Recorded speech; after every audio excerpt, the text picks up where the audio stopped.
বাংলাদেশ, তুমি ভালোই সুখে ছিলে, এবার তোমার আর সুখে থাকা হলো না। কেননা মধ্যপ্রাচ্যের যুদ্ধ এবার তোমার দেশে চলে আসলো। হামাসকে তুমি নিজের বুকে ধারণ করেছো, অর্থাৎ হামাসের মতন একটা উগ্র সন্ত্রাসী গোষ্ঠীকে তুমি নিজের দেশে জায়গা দিয়েছো। আর এই কারণেই এবার তোমার কঠিন পরিণতি ভোগ করতে হবে। তো প্রিয় দর্শক, মধ্যপ্রাচ্যের যে যুদ্ধটা ছিল, ইসরায়েল এমনকি মধ্যপ্রাচ্যের অন্যান্য মুসলিম রাষ্ট্র, ফিলিস্তিনকে কেন্দ্র করে, হামাসকে কেন্দ্র করে, হিজবুল্লাহকে কেন্দ্র করে এবার সেই যুদ্ধের মেন পটভূমিতে পরিণত হচ্ছে বাংলাদেশ। কেননা বাংলাদেশ নাকি জঙ্গিদের জন্য অভয় আরণ্য হয়ে পড়েছে, এটা বারবার দাবি করা হতো ভারতের পক্ষ থেকে। কিন্তু এবার সম্প্রতি আর জঙ্গি তৎপরতা নয়, স্বয়ং হামাস ঘাঁটি গেড়েছে বাংলাদেশে। এমনকি বাংলাদেশে হামাসের কার্যক্রম বিপুল পরিমাণে বৃদ্ধি পেয়েছে বলে ইসরায়েলের হাই কমিশনার, অর্থাৎ ইসরায়েলের এই মুহূর্তে কূটনৈতিক বা রাষ্ট্রদূত, তিনি নিজে স্বীকার করে নিয়েছে। কোথায় কিভাবে কারা এই হামাসের সাথে জড়িত এবং হামাসের এই তৎপরতা কত বিস্তৃত সে সম্পর্কে উনি বিস্তারিতভাবেও জানিয়ে দিয়েছে। তবে আশ্চর্যের বিষয় হয়ে যেতে হয় যখন বাংলাদেশকে টার্গেট করে এই বক্তব্য প্রদান করা হয় দিল্লিতে বসে। তাহলে কি ভারতের পাশাপাশি ইসরায়েলও এবার এই বাংলাদেশ দখলের খেলায় লিপ্ত হয়েছে? আমরা এখন পর্যন্ত দেখে আসছি বাংলাদেশে এই রাম মন্দির তৈরি করাকে কেন্দ্র করে একটা ধর্মীয় উস্কানিমূলক বক্তব্য প্রদান করে সাম্প্রদায়িক সম্প্রীতি নষ্ট করে বাংলাদেশে ধর্মীয় দাঙ্গা বাঁধানোর একটা প্রচেষ্টা করা হয়েছে একটা গোষ্ঠীর পক্ষ থেকে। হিন্দু মহাজোটের এক নেতা তিনি গতকাল বক্তব্য প্রদানের সময় উল্লেখ করেছেন, গাইবান্ধাতে যদি কারোর মনে হয় যে রাম মন্দির হচ্ছে বলে সে বসবাস করতে পারবে না, তাহলে সে যেন গাইবান্ধা জেলা ছেড়ে অন্য কোথাও চলে যায়। এমনকি উল্লেখ করা হচ্ছে, যদি বাংলাদেশ সরকার এই রাম মন্দির নির্মাণকে কেন্দ্র করে কোনো ধরনের বাধা প্রদান করার চেষ্টা করে, তাহলে নাকি ঢাকা ধ্বংস করে দেওয়া হবে, অর্থাৎ গোটা বাংলাদেশকে অচল করে দেওয়া হবে। এভাবে বক্তব্য প্রদান করে এই হিন্দু মহাজোট নেতা মূলত তিনি এক প্রকার ধর্মীয় দাঙ্গা বাঁধানোর চেষ্টা তৈরি করছেন। পেছনে কিন্তু মনে রাখতে হবে, শুধুমাত্র হিন্দু মহাজোটের এই নেতারাই জড়িত নয় বা তারাই যে চেষ্টা চালাচ্ছে তা নয়। ভারতে বসে চেষ্টা চালানো হচ্ছে বাংলাদেশে এক অস্থিরতা তৈরি করা, এবং এভাবে যেভাবে হায়দরাবাদকে সর্বপ্রথম হিন্দুরা নিরাপদে নেই, হিন্দুদের নিরাপত্তার অভাব রয়েছে, এই ইস্যুটাকে সামনে নিয়ে এসে হায়দরাবাদ দখল করে নিয়েছিল ভারত, সেম একই ইস্যু সামনে নিয়ে এসে এবার বাংলাদেশকে দখল করার অন্যতম এক পায়তারা শুরু করা হচ্ছে। বিশ্লেষকগণ ইতিমধ্যে উল্লেখ করেছে, এইভাবে ধর্মীয় উস্কানিমূলক বক্তব্য প্রদান করে বাংলাদেশে এক ধর্মীয় অসহিষ্ণুতা সৃষ্টি করা হবে, দাঙ্গা বাঁধানো হবে এবং বিশ্বের কাছে দেখানো হবে যে বাংলাদেশে সংখ্যালঘু সম্প্রদায় নিরাপদে নেই, আর যে কারণে আমরা বাধ্য হয়ে বাংলাদেশের উপরে সামরিক অভিযান পরিচালনা করেছি। এমনকি আমরা দেখেছি পাকিস্তান এবং ভারতের মধ্যে সম্প্রতি গত বছর 5ই মে পাকিস্তান এই কাশ্মীরকে কেন্দ্র করে যে যুদ্ধটা হয়েছিল 4 দিনের, সেখানেও কিন্তু বর্তমান এই বিজেপি সরকার বা নরেন্দ্র মোদী সরকার একটা ফাঁদ পেতে তারপরে তারা পাকিস্তানে আক্রমণ করেছিল। অর্থাৎ নিজেরাই কাশ্মীরের পেহেলগামে তারা সন্ত্রাসী ঘটনা ঘটায় এবং নিজেদের লোক দিয়ে তারা সন্ত্রাসী ঘটনা ঘটিয়ে সেই দায় চাপিয়ে দেয় পাকিস্তানের উপর, এবং শেষ পর্যন্ত তারা পাকিস্তানে অপারেশন সিঁদুর নাম করে একটা অভিযান পরিচালনা করে। যে সব মিলিয়ে একই ঘটনা বাংলাদেশের বর্ডারেও ঘটতে পারে।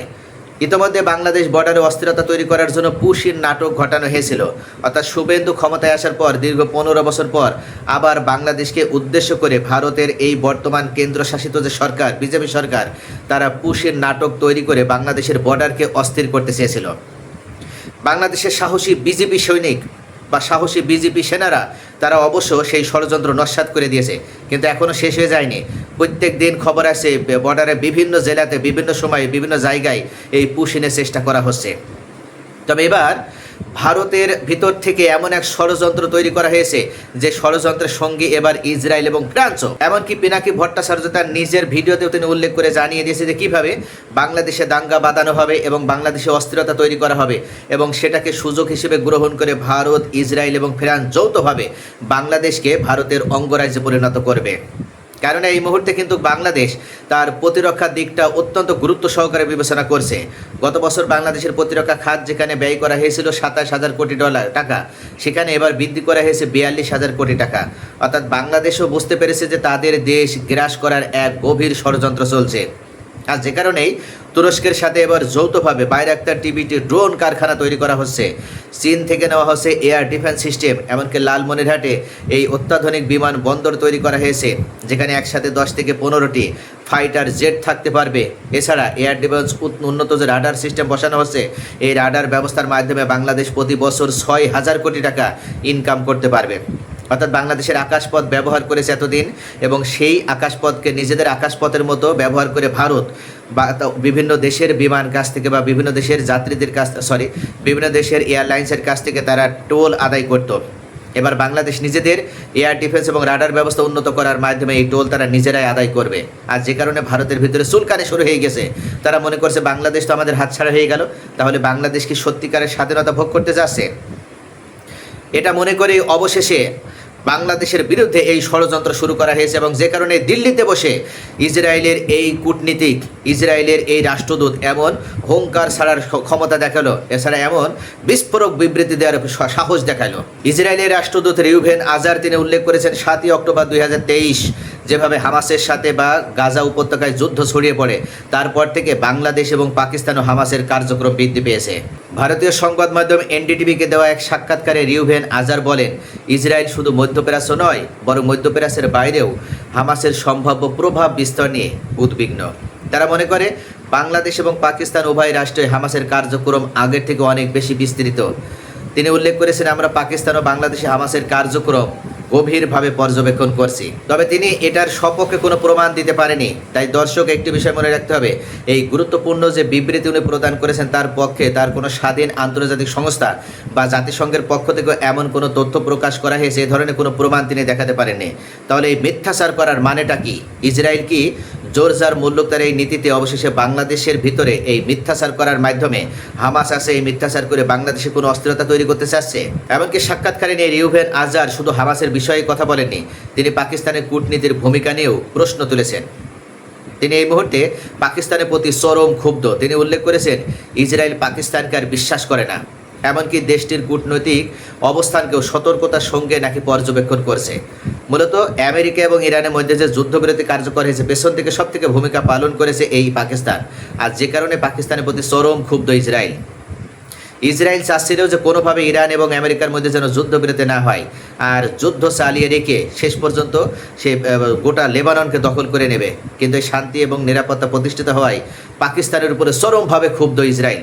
আর যে জন্যই এই রুভেন আজার অবশেষে তিনি মুখ ফসকে আজকে বলেই ফেলেছেন যে পাকিস্তানের বিরুদ্ধে তারা এই মুহূর্তে সব থেকে বেশি অসন্তুষ্ট। তবে সমালোচকরা উল্লেখ করেছেন, এ ধরনের অভিযোগের ক্ষেত্রে নির্ভরযোগ্য প্রমাণ এবং আন্তর্জাতিক যাচাই অত্যন্ত গুরুত্বপূর্ণ।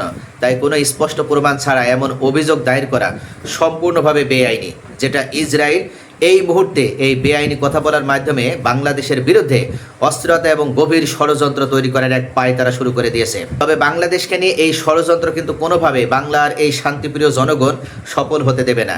মনে রাখতে হবে যে বাংলাদেশ হচ্ছে তিতুমিরের দেশ, বাংলাদেশ শাহপরাণ জালালের দেশ। অর্থাৎ বাংলাদেশ খুব ভালোভাবে জানে, যারাই বাংলাদেশে শকুনের মতন দৃষ্টি আরোপ করার চেষ্টা করবে তাদের নখ কীভাবে উপড়ে ফেলতে হয় এবং তাদের চোখ কীভাবে অন্ধ করে দিতে হয়।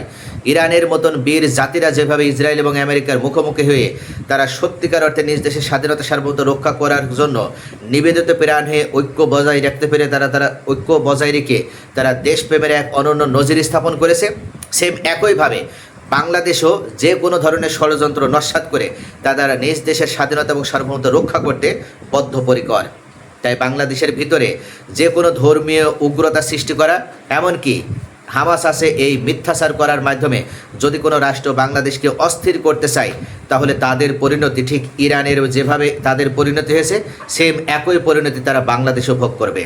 তো প্রিয় দর্শক, আপনাদের কি মনে হয় বাংলাদেশ কি সত্যিকার অর্থে ইসরায়েল ভারতের এই ষড়যন্ত্র নস্যাৎ করে দিয়ে তাদের দেশের স্বাধীনতা সার্বভৌমত্ব রক্ষা করতে পারবে? আপনাদের মূল্যবান মতামত কমেন্টে জানান। আর ভিডিওটি ইনফরমেটিভ মনে হলে লাইক, কমেন্ট এবং শেয়ার করতে ভুলবেন না।